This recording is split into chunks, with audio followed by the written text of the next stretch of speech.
viendo la importancia de la lactancia materna, he traído unos extractos de unos discursos de personalidades de la OPS, en este caso la doctora Mirta Rostes, exdirectora, que dice que la lactancia materna es la base de la vida, con beneficios para la salud de la madre y del niño, tanto a corto como a largo plazo. Debido a esto, debe promoverse la lactancia materna como norma cultural y de conducta, y no como algo intercambiable con la alimentación artificial. Es la que les vamos a hablar de la semana. También, Suart Macadam, en un estudio biocultural sobre la lactancia materna, dice que es el fenómeno biocultural por excelencia en los humanos, además de un proceso biológico. La lactancia es un comportamiento determinado por la cultura. Y les voy a presentar algunos antecedentes sobre esta situación del cambio de la lactancia de la alimentación natural a la alimentación artificial. He encontrado una interesante historia que se encuentra en un libro de la Sociedad de Pediatría Española, y uno de los autores, el doctor José María Patricio Calallero, que es médico, nos da a conocer toda la parte histórica y cultural de la lactancia materna, y dice que a inicios del siglo pasado, del siglo XX, se dio inicio al mayor experimento de gran escala en el que una especie cambia de la alimentación que le corresponde hacia otra alimentación que no le corresponde. Entonces se le cambia su forma inicial de alimentación sin prever las consecuencias tan graves que trajo esto. Se pueden dar cuenta ustedes, hasta ese momento posiblemente todo el mundo daba la leche materna, pero los estudios científicos y médicos decidieron cambiar la alimentación de una especie, que somos nosotros, hacia otra especie, en este caso la especie, somos del reino animal, pero se trató de sustituir con la modificación de la leche de vaca. Las consecuencias no se previeron y han sido muy graves en el mundo, por eso es que hay una cantidad de miles de muertos por infecciones, por desnutrición, enfermedades inmunitarias, y se aumentaron las consultas médicas y la hospitalización.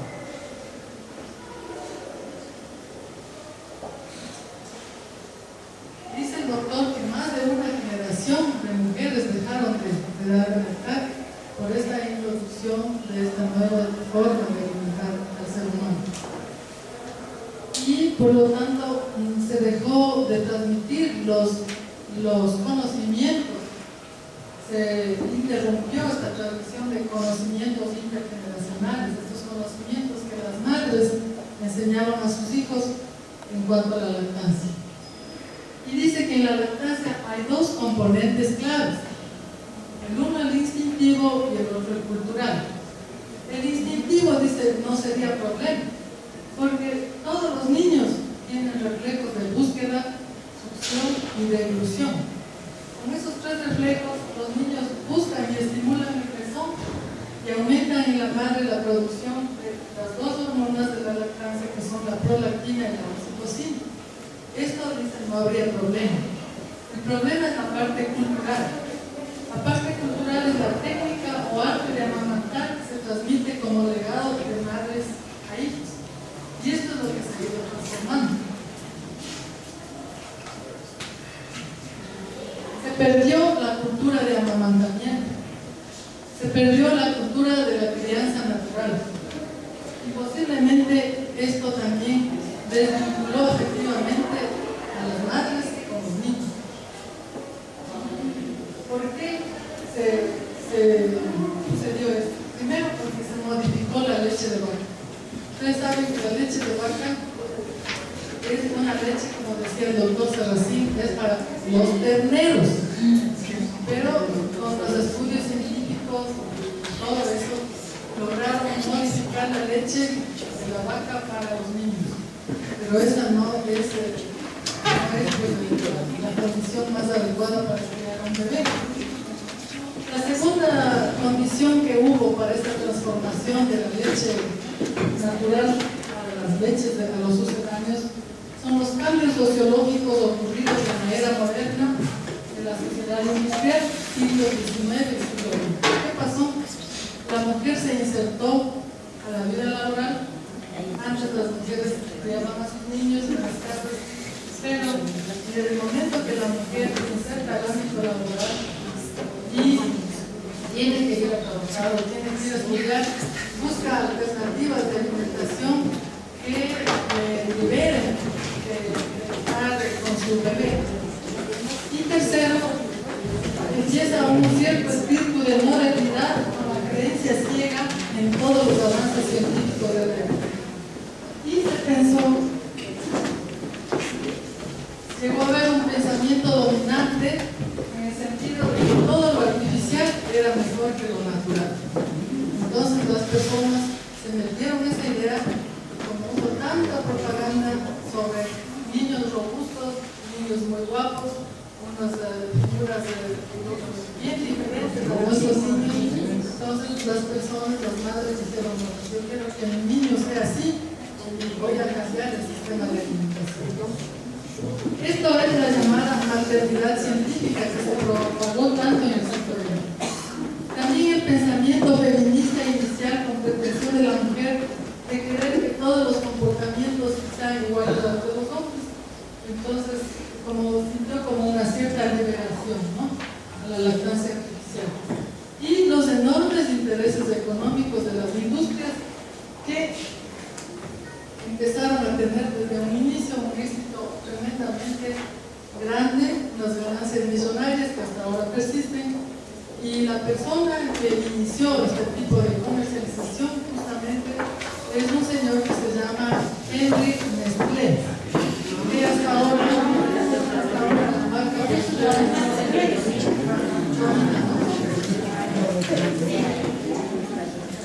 y finalmente este doctor que les estoy mencionando dice que ha habido una participación activa de la clase sanitaria, especialmente médica, al promover, médico y en general personal de salud, al promover las maravillas de la maternidad científica. Entonces empezaron a prescribir, y se sabe que mejor de esta fórmula, que así el niño va a estar mejor. Y la asistencia sanitaria al parto ha coincidido con la maternidad científica. Antes las mamás daban solitas a gusto en sus comunidades y no había atención médica.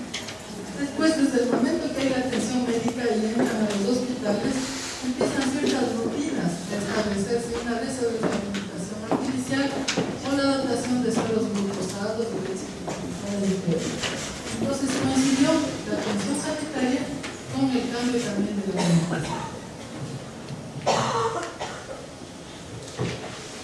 Pero las primeras en reaccionar frente a semejantes cosas que estaban sucediendo fueron las mujeres.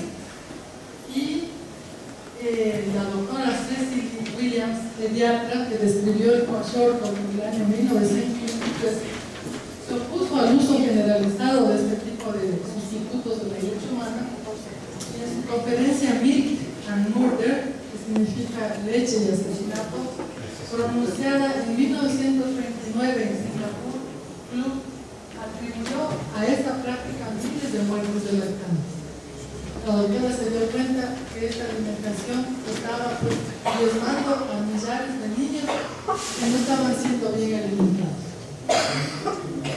En 1956, en pleno auge de la cultura del biberón, un grupo de mujeres de Chicago fundan la Liga de la Leche para dar apoyo personal a las mujeres que maman. Esa liga persiste hasta el día de hoy, ha hecho muchísimo trabajo a nivel mundial. En 1974, la 27 Asamblea Mundial de la Salud ya advirtió el descenso de la práctica de la lactancia materna en muchos países del mundo y lo relacionó con la promoción de los sucedáneos de la leche materna, recomendando a los Estados miembros adoptar medidas correctoras. En el 74 ya estaban alarmados la Asamblea Después, en el 78, se volvió a recomendar la regulación de la promoción de estos productos. En el 79 se realizó una reunión conjunta OMS-UNICEF sobre la alimentación de lactantes del niño pequeño, y en el año 1981 se aprueba el código del que vamos a hablar ahora, que se llama Código Internacional de Comercialización de los Sucedáneos de la Leche Materna. ¿Quién aprobó ese código? Ese código, ¿quién aprobó? El código aprobaron como 190 países, a excepción de Estados Unidos y Canadá.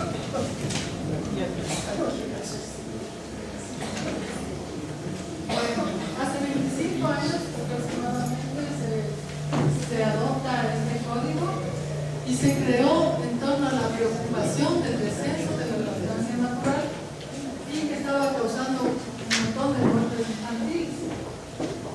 El código y las posteriores resoluciones relevantes consisten en tener políticas que protejan, promuevan y fomenten la lactancia materna. ¿Cuál es el objetivo del código?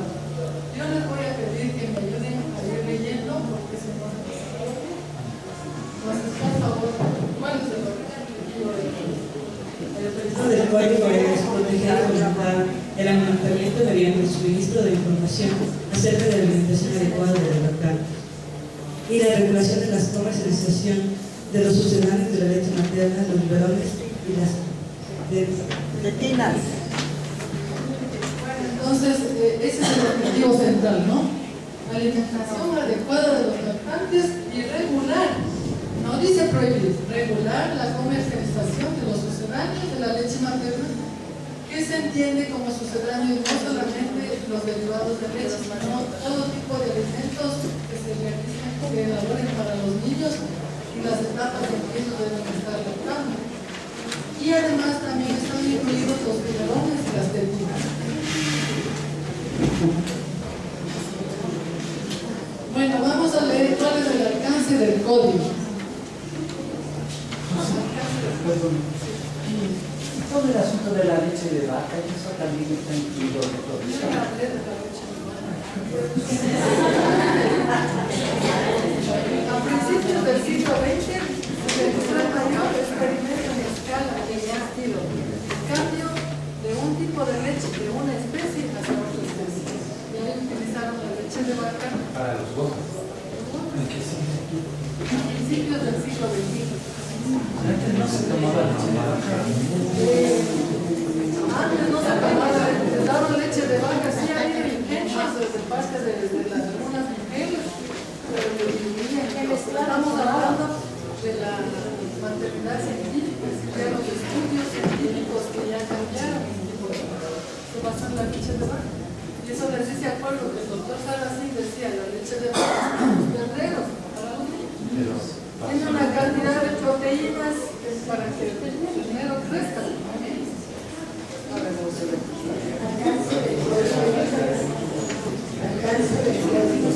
Se apunta a la comercialización de prácticas relacionadas con sucedáneos de la leche materna, incluidas preparaciones para lactantes, productos de origen lácteo, alimentos y bebidas, incluidos alimentos complementarios administrados como biberón para sustituir parcial o totalmente la leche materna, los biberones y tetinas.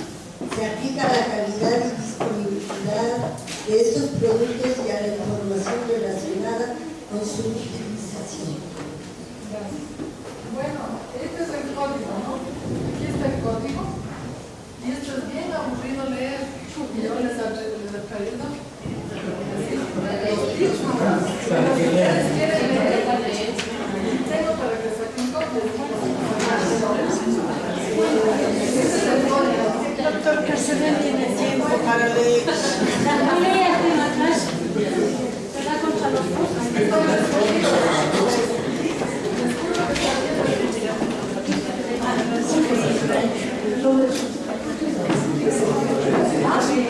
Está muriendo el código de la leche. Esa dice pura ley, pura declaración.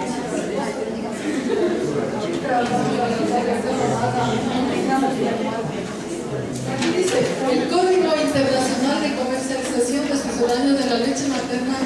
es un conjunto de recomendaciones para evitar la promoción no ética de los sucedáneos de la leche y pretende apoyar a los gobiernos para que aseguren la protección y promoción de la lactancia materna, de la alimentación óptima para los infantes y niños y niñas pequeños. ¿Qué es lo que estipula el código? Dice que no se debe llevar a cabo ningún tipo de promoción de los sucedáneos de la leche materna, ni los biberones ni las tetinas en la población en general. En los establecimientos sanitarios en los que nosotros estamos, y los profesionales de la salud deberían desempeñar funciones de fomento de los sucedáneos. No debemos promocionar ni fomentar el consumo ni el uso de este tipo de alimentos. Que no se debería suministrar muestras gratis de estos productos a las mujeres embarazadas, a las nuevas madres y a las familias. Estas cosas sucedieron durante mucho tiempo en nuestros servicios de salud. Venían y regalaban muestras, regalaban obsequios, y entonces de esa forma, camufladamente, todo el mundo iba metiendo en la relación de los sucedáneos. ¿Qué diferencia hay entre los biberones y las tetinas? Bueno, los biberones supongo que son las botecitas, pero las tetinas son más pequeñas, son los chupones, son la doctora es el cursito. Entonces, se refiere a chupones, a entretenedores, todo lo que esté tratando de distraer y cambiar, digamos, no al seno materno, sino este tipo de... Sí, no estaba funcionando.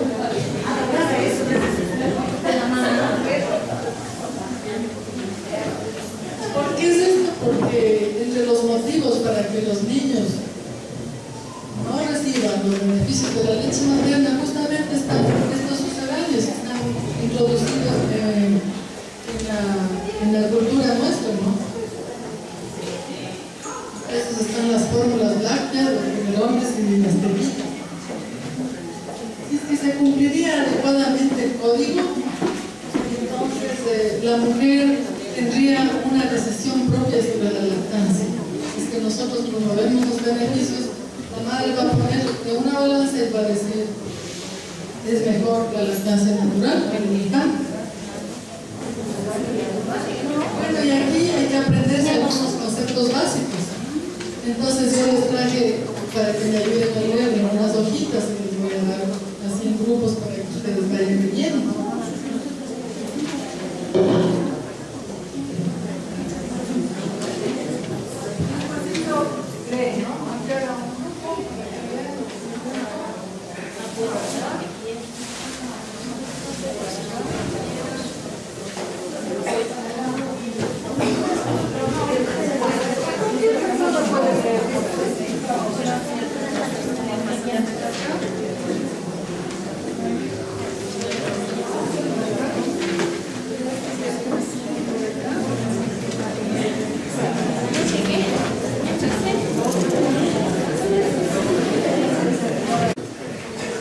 Agente de saludar, por favor, Cristina, de leer en alta voz.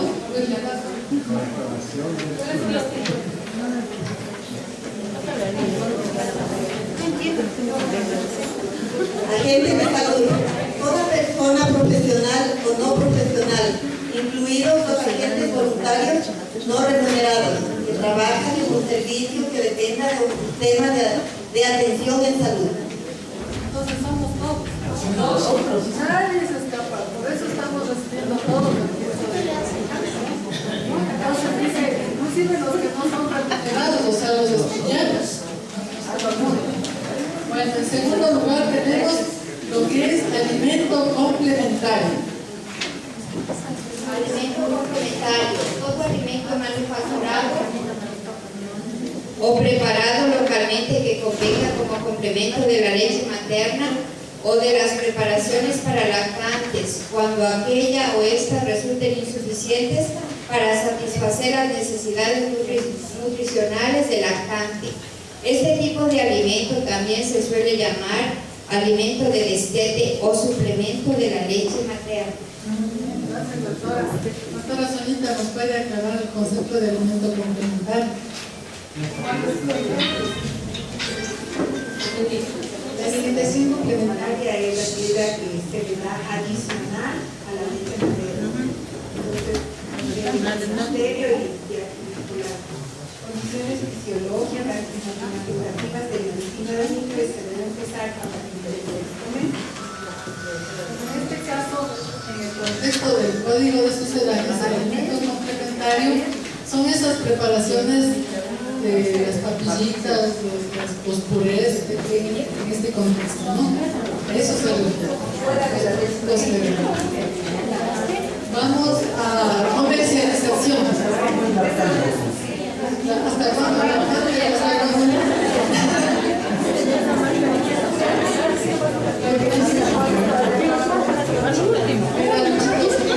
lactancia materna exclusiva es hasta los 6 meses, de acuerdo al código, a todo lo que estamos viendo. Y ahí empieza la alimentación complementaria. La alimentación complementaria natural va a dar las fundamentales. Esta alimentación complementaria es la que pertenece al código de sociedades. A ver, vamos a comercialización.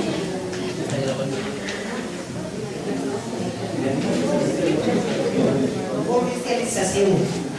Las actividades de promoción, distribución, venta, publicidad, relaciones públicas y servicios de información relativas a un producto. Todo lo que se hace para poder vender el producto. Vamos a distribuidor. Distribuidor es una persona, una sociedad o cualquier otra entidad que en el sector público o privado se dedique directa o indirectamente a la comercialización, al por mayor o al detalle de algunos de los productos comprendidos en las disposiciones del presente código. Un distribuidor primario es un agente de ventas, representante, distribuidor nacional o corredor de un fabricante. Ahora vamos a leer lo que es envase.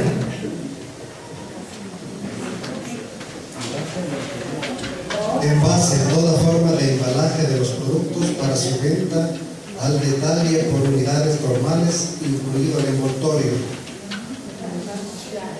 Todo producto se da en un envase, ¿cierto? Es importante poder observar cómo son los envases y qué mensajes dan a través de los envases. Por eso es bueno saber el concepto de envase. Luego, etiqueta. Yo tengo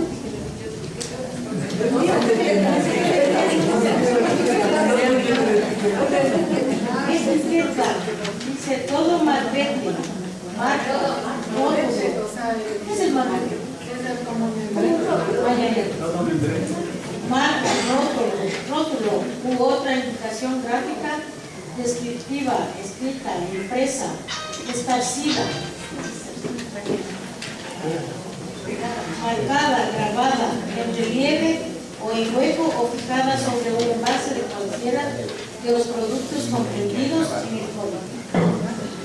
Muy importante el detalle de la etiqueta en el código de sucedáneos, porque en la etiqueta se mandan un montón de mensajes, unos que se deben y otros que no se deben.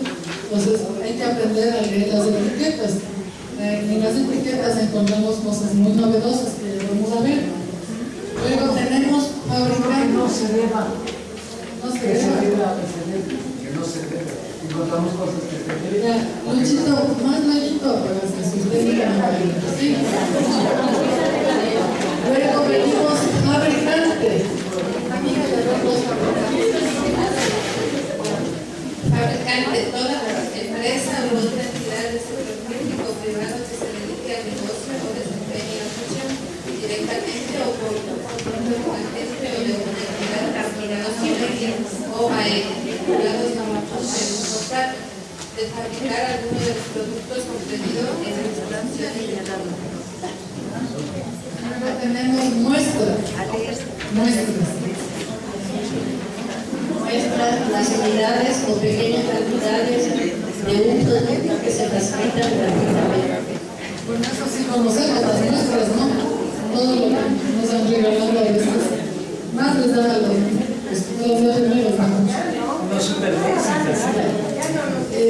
personal de comercialización. Personal de comercialización. Toda persona cuyas funciones incluyen la comercialización de uno o varios productos comprendidos en las disposiciones del Código. Vendiendo. Preparación para lactantes. ¿Entienden?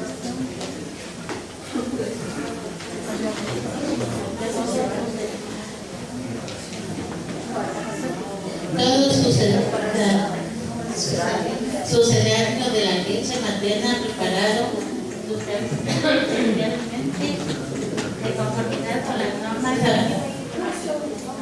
aplicables del Código Alimentario para la salud de los lactantes para la edad de 4 a 6 meses y adaptarlo a sus características fisiológicas. Estos alimentos también pueden ser preparados en el hogar, en cuyo caso se designa como tales. Sistema de atención de salud. Sistema de atención en salud. El conjunto de instituciones u organizaciones gubernamentales, no gubernamentales o privadas que directa o indirectamente se ocupan de la salud de las madres, lactantes, embarazadas, así como de guarderías e instituciones de puericultura. Incluye también al personal de salud que ejerce privadamente. En cambio, no se incluyen a los efectos del Código las farmacias y otros establecimientos de venta. No las farmacias, ¿no? Nosotros sí. A ver, ahora sí, aquí está el concepto de sucedáneo de la leche materna. Sucedáneos de la leche materna. Todo alimento comercializado o de otro modo presentado como sustitutivo parcial o total de la leche materna, sea o no sea adecuada para ese fin. Suministros, las cantidades de un producto facilitadas para su utilización durante un periodo prolongado, gratuitamente o bajo precio, incluidas las que se proporciona, por ejemplo, a familias menesterosas. Muchas gracias. Entonces, ya conociendo estos conceptos básicos, ustedes ya pueden leer tranquilamente todo el código.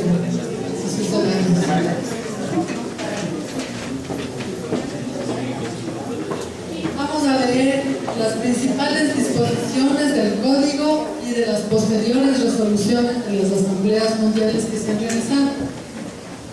Bueno, en primer lugar dice que los gobiernos tienen la responsabilidad de dar información sobre la alimentación infantil. Las donaciones de material informativo por los fabricantes o distribuidores de sucedáneos de leche materna solamente deben hacerse a petición y con aprobación por escrito de la autoridad gubernamental competente. Es decir, que ya no se puede nomás favorecer, digamos, las donaciones de material informativo en forma independiente.